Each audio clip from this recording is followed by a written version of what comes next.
Oh, happy day. Oh, happy day. Craziest morning ever. And it's only, what? I think like noon. Um, Today was supposed to be an explicit easy day. Do you hear me? Easy day. Via work. I only had really like 4 things to do. That's all. And one of them took up about maybe 2 hours. Moving too fast. I was thinking, hey, maybe I can grab some things from the office, throw them in a company car. So when I have this other meeting, I can just drop the stuff off. And something was like, well, the meeting's not until the 21st. Today's only the 4th. Like, you have time. But I'm going back and forth with myself. Like, well, I don't feel like, I feel like doing it that day. The company car is just right here. It'll just be real quick. Just all the things. Because I'm all about, I don't like backtracking, okay? And since I had the company car, why not just throw it in the back, in the trunk? Literally, I took my crossbody purse off because if I'm carrying things, I don't need anything in the way. Took my little trench coat off so I can just have on my hoodie. I literally put my keys to my car inside of my purse. Locked it. Get out the car. The car door didn't close all the way, and I had the audacity to even take my body to push it in. As soon as I did that, I said, oh my gosh. I did like this. Keys in the car, in the purse. So because of how I planned my day, I'm like, bummer. I can't even, pacing. So I called for them to come, AAA, for them to come unlock my car. So I said, okay, well, let me just run upstairs to my office and gather some things. I can check emails and actually email the person who I had a meeting with this morning to let them know I'm running late, probably like an hour behind. And I saw the maintenance guy of the building. So I started asking him, like, do you have like a snake or whatever it's called, like to pop open the lock? And he advised me that the other maintenance guy has it, but he's not here today. So I'm like, okay. And I told him what happened. And they said it would take an hour. He's like, don't worry about it. It's not going to take an hour. Stopped and got some coffee in the kitchen area. Went upstairs, started gathering the things I needed to take. Got a text message that they were on their way. And I'm like, of course, I know you're on your way. I know that already. It's a whole hour. And then as I'm pouting to myself, maybe 10 minutes later, the tow truck guy called me, Chris, to let me know, hey, I'm about 15 minutes away. I said, what? Look at God. Not won't he do it, because God is always doing it. But those church isms that we do. So as I was taking things out the office, I saw the maintenance guy, and I told him what happened. And I was just like, thank you so much, Mr. Bob. You're such a blessing. Thank you for encouraging me, because I felt like it was going to deter and mess up my morning. And he was like, oh, you'll be okay, kid. You'll be okay. It's an older man. So moving right along, the guy got here and he's like, what happened? And I looked at him. I said, we just had a whole conversation on the phone and I told you what happened. Very nice guy, very nice guy. And he started laughing. He said, well, I need your ID. And I just stood there and stared at him. And he was like, oh yeah, your purse is in the car. And we laughed. So he started bragging in regards to, he pop open car locks all the time from people locking their keys in the car. I've done this for years, and I've locked my keys in a car before. I think this is the 3rd time I've done it. The 3rd time in probably 30 years, But the last 2 is like me just moving too fast. So I'm going to take note to that for the future. So because he bragged so extensively how good he is at this and how long he's been doing it. After 10 minutes, I'm like, in my head, what's wrong? Because the last guy who came, by the time I went into my purse to get my ID, he already had the car unlocked. And the guy even said he could have even did it even sooner, like 15-20 seconds, but I have tint on my car.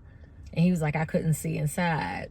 And I start laughing, and he's like, is this legal? I say, yes, the tint's legal. So when I went over, I was getting annoyed. I was looking at the time, but trying to be still respectful.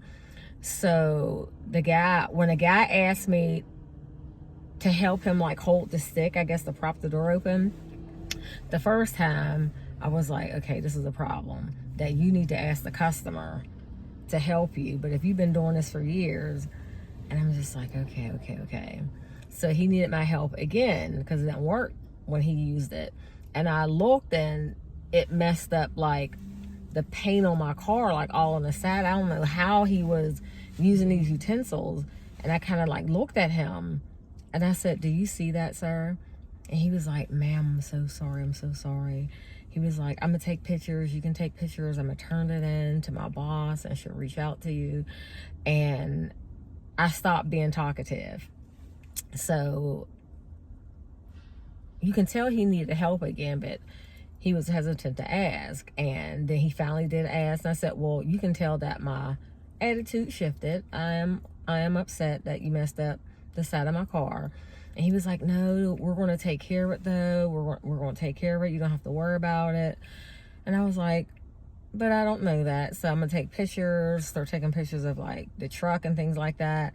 And he was just stating that he'd rather that I go through them instead of going through AAA, because it would be like 3 times more. I'm like, no problem. I said, so evidently you're not able to do it. No problem. Can you just please call someone else?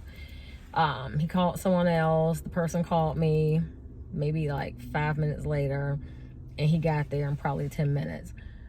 But as I was waiting, a girl pal of mine left me a audio message, and it was just a story about David and boldness and different things she was praying about for herself. And she was like, I'm gonna pray that for you as well.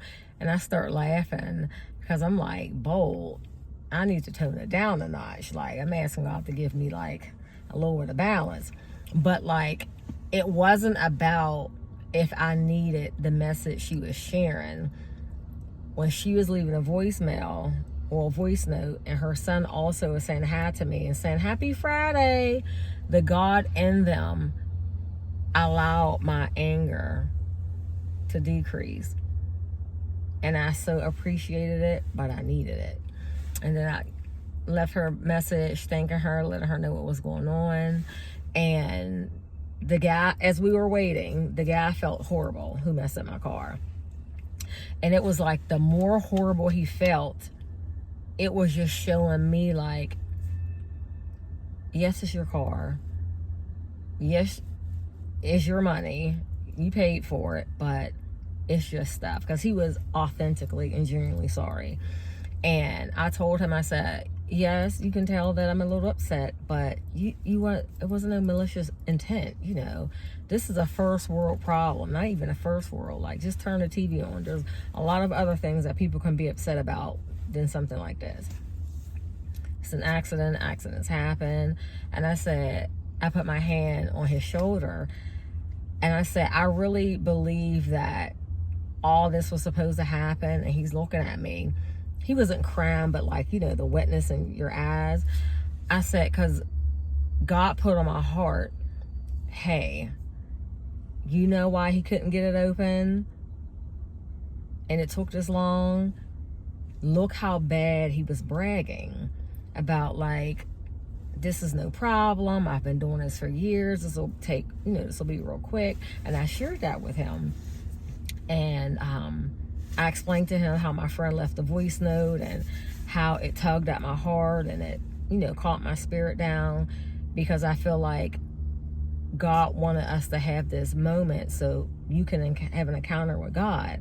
And if I was not able to calm down even a little bit, I would have missed this opportunity to minister to you. And he kind of looked at me. I was like, I'm a Christian. And he was like, oh, okay. And just start ministering to him. And I shared with him what the Holy Spirit said to me in regards to him being very sure of himself. And he was like, I was being cocky, huh, ma'am? I said, not cocky, because usually when a person's cocky, they kind of have like an attitude. And it wasn't like that. You know, you called me, let me know you was on your way. We already had like a fun, silly conversation. When you got here, we talked some more. So I wouldn't say that. I would say overzealous. And when a person is overzealous, they don't mean no harm. You know, they got good intent, but they're overzealous and they can kind of like make a couple boo-boos. And he looked at me. He was like, I appreciate that. Like saying it that way and explain it. And then I just start praying for him. And as I was praying, the other guy, his partner was coming, the other tow truck guy. And he got out the car. He didn't know what was going on. It's like, okay, this lady, you messed up her car. Now I see you guys in close proximity, like y'all about to hug. Because, you know, I was on him like that, praying. And when we got done, he just said, thank you so much. Like, I cannot believe that. I said, it's the God in me that did it. But, like, even when something negative happens, God doesn't waste anything. And he's in everything. And my annoyance went away like that. My morning was fine. God must have stopped time for me, because where I needed to be was an hour away. And I feel like I got there like in probably 40 minutes. And all the things on the way back, I got free food. Like, just the little things make a difference. Like, they really do. And I'm just so grateful that I was able to have that moment to minister and pray with him. I wasn't worried about losing my witness. Like, I have self-control. Nothing's that deep that you're going to flip out. But if I would have stayed annoyed, I would not have been able to pray with him and remind him, hey, you may not be doing things like you used to. You may feel like you're not as close as God as you used to, but you know. And evidently our conversation, us praying, that's God pulling on your heartstrings and nudging you too. And he was like, yeah, I need to do better. This is just an opportunity. One plant, one water, God give the increase. So use today as an opportunity to turn your life back around, give it back to Christ, and start over, you know. And the other trucker is just like, ma'am, you have no idea. People flip out even over less things, and they're on the phone with the insurance company that we're getting in trouble, so I can't even believe. I said, God is real. I really believe. Look how everything has transpired. This was a God moment. Again, God doesn't waste anything. He allowed a mishap to happen to allow something beautiful to happen. So, said all that to say, my day wasn't bad. It's actually completed. So, I'm going to do a little bit more work a little bit. I'm going to go home and rest. Alrighty. See you guys on the battlefield. Bye.